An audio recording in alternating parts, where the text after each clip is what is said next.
students. How are you all? I hope you all are safe and fine at your homes. So previous video में हमने silk के बारे में पढ़ा था और हमने life cycle of a silk moth भी देखा था. Now today we will learn about how silk is obtain. Silk कैसे ऑब्टेन किया जाता है. प्रोडक्शन ऑफ सिल्क के बारे में पढ़ेंगे. तो सबसे पहला जो प्रोसेस हमारा it is hatching of eggs.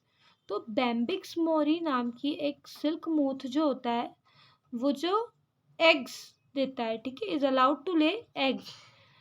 An adult female moth में ले 300 to 400 एग्स. तो जो एक फीमेल मोथ जो होती है वो 300 to 400 एग्स देती है. These eggs are kept under a controlled environment. और ये एक कंट्रोल्ड इन्वायरमेंट में इसे रखा जाता है, ठीक है, जहाँ इन पे नज़र रखी जा सके. To ensure hatching the eggs and emergence of the larva. तो लार्वा पे और जो एग की हैचिंग हो रही है, जो एग जो है वो लार्वा में चेंज हो रहे हैं, इन सारी बातों का वहाँ पे ध्यान रखा जाता है. These larvae are also called caterpillar. In larva को कैटरपिलर्स भी कहा जाता है ना, जो मलबेरी लीव्स पे रहती है. ये मलबेरी लीव्स पे अपने एग्स ले करती है. मलबेरी मीन्स शहतूत. Now feeding period. जब लार्वा जो है वो बाहर आ जाते हैं तो उनका फीडिंग पीरियड स्टार्ट हो जाता है. तो हमने भी लास्ट वीडियो में भी देखा था कि वो कहाँ पे फीड होते हैं, मलबेरी लीव्स में, पत्तों के अंदर वो फीड होते हैं, मतलब अपना खाना खाते हैं. तो they are kept on separate fine layer of gauze trays and large amount of mulberry leaves. बहुत सारी मलबेरी लीव्स के अंदर उन्हें रखा जाता है. Then cocoon formation. अब वो क्या करता है, वो अपना एक ककून बनाने लगता है, बुनने लगता है. जो सिल्क है वो अपनी बॉडी से बाहर निकाल के और ककून बुनने लगता है. तो once the larva attain their maximum size. जो लार्वा है वो अपनी मैक्सिमम साइज जितना ही बड़ा होगा तो वो मैक्सिमम साइज अटेन करता है. उसके बाद वो क्या करने लग जाता है, अपने आसपास ककून फॉर्म करने लग जाता है. This stage of life of a silk moth is also called pupating. इस स्टेज को प्यूपेटिंग भी कहा जाता है. प्यूपेटिंग क्यों कहा जाता है, ये हमने लास्ट वीडियो में क्लियर किया था कि जो ककून ग्रो किया उसके अंदर वो किस स्टेज में आ जाता है, प्यूपा स्टेज में आ जाता है. जो लार्वा था, कैटरपिलर था, वो क्या बन जाता है, प्यूपा बन जाता है. Now mature larva are placed on the baskets for the larva to get attached and spin a silk cocoon. तो जो लार्वा होते हैं वो बास्केट्स में रखे जाते हैं जिसपे वो अटैच होके सिल्क ककून को बुने, ठीक है, silk cocoon. Now reeling the filament. उसका जो सिल्क ककून उसने बुना है उसको रील करना. तो कैसे रील करते हैं, तो ककून जो होता है उसे गर्म पानी में डाल के उबाला जाता है, ठीक है. Are treated under the hot water.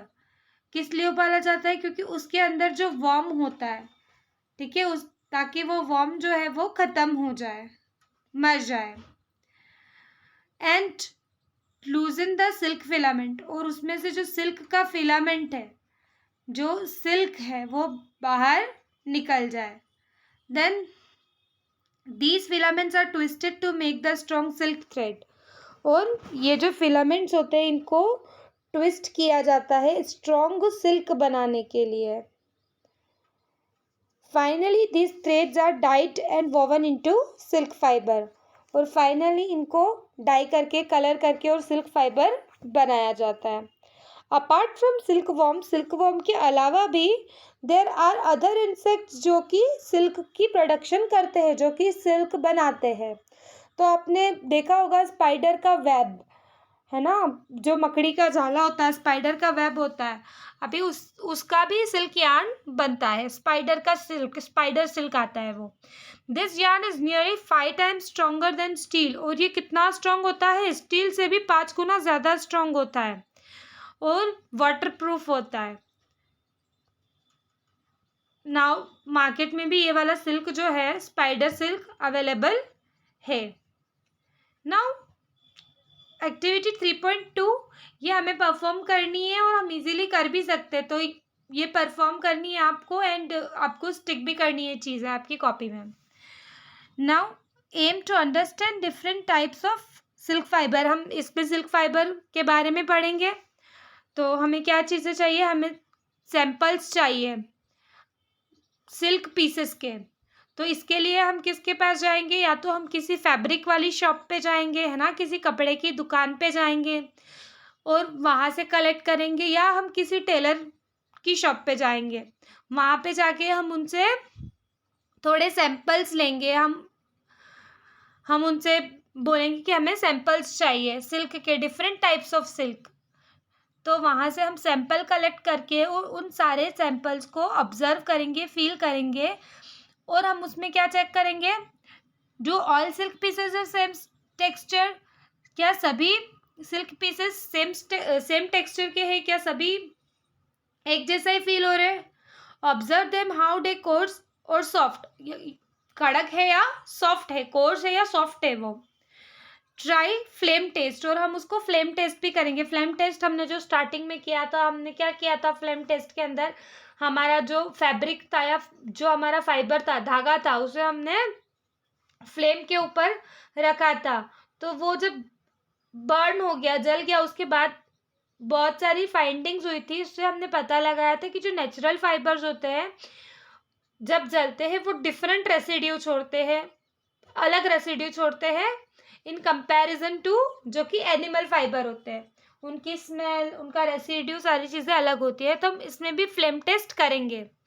Then हम अपने जो कंक्लूजन है, जो भी हमने इसमें फाइंड किया, वो हम लिखेंगे. तो हम क्या क्या लिख सकते हैं, हम सबसे पहले लिख सकते हैं कि अलग अलग टाइप के जो सिल्क थे, कौन कौन से सिल्क हमने लाए. देन हम उसमें लिख सकते हैं कि जो सिल्क है उसका टेक्सचर कैसा है, सॉफ्ट है या कोर्स है, हार्ड है, या फ्लेम टेस्ट करने के बाद उसमें क्या चेंजेस आए और क्या बचा और उसकी स्मेल कैसी थी. ये सारी चीज़ें हम टेबल बना के और लिखेंगे. देन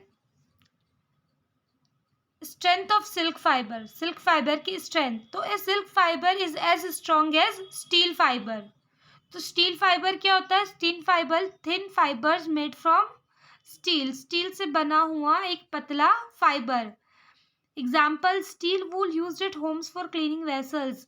जो हम वेसल्स, बर्तन धोने की यूटेंसिल्स जो धोने के लिए हम यूज़ करते हैं ना, it is made up of steel fibre. ठीक है, जो स्पॉन्ज जैसा होता है वो स्टील वूल, तो it is made up of steel fibre. तो स्टील फाइबर जो होता है वो थिन, पतला सा एक स्टील का बना हुआ फाइबर होता है जो कि बहुत ही स्ट्रॉन्ग होता है. तो सिल्क उसके जैसा ही, इतना ही स्ट्रॉन्ग है. This is due to the peculiar habit of the caterpillar. The caterpillar while in the pupa weaves a net to hold itself. तो कैटरपिलर सबसे पहले क्या करते हैं, अपने आसपास एक नेट क्रिएट करते हैं ताकि वो खुद को होल्ड कर सके उसमें. It then swings its head from the side to side in the form of number 8. और वो साइड टू साइड 8 जैसे घूम के और ककून को स्पिन करते हैं, बुनते हैं. The fiber secreted during these movement is made up of protein and is hardened when exposed to air. तो जो फाइबर बनता है वो किससे बनता है, उनकी बॉडी में जो प्रोटीन होता है ना, उससे बनता है. और जब उसे हवा में एक्सपोज किया जाए या बाहर रखा जाए तो वो कैसा हो जाता है, हार्ड हो जाता है, कड़क हो जाता है. So I hope you understood this chapter well. And if you have any doubts, you can ask me in the comment section and you can ask me in the live section. And you all must attend the live classes. Thank you for watching.